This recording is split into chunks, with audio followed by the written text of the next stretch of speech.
Maybe you want to add something to your previously saved report.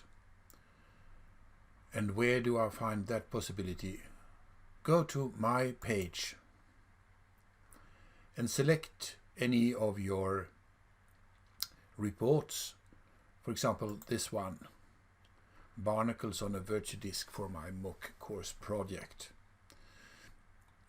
And you can find the edit and here, edit your report. And now you can choose to change the name of your report. You can add it to a project which you haven't done before. And add a retrieve date, because now you maybe know when you will or have already retrieved the rack.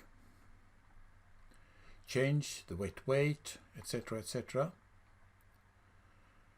You can change add more observations.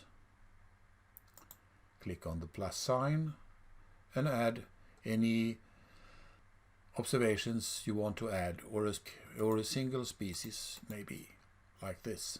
The quantity, the coverage, etc., as you have done before. You can add more images. You can comment the report if you haven't done so, or add more comments and save. That's it.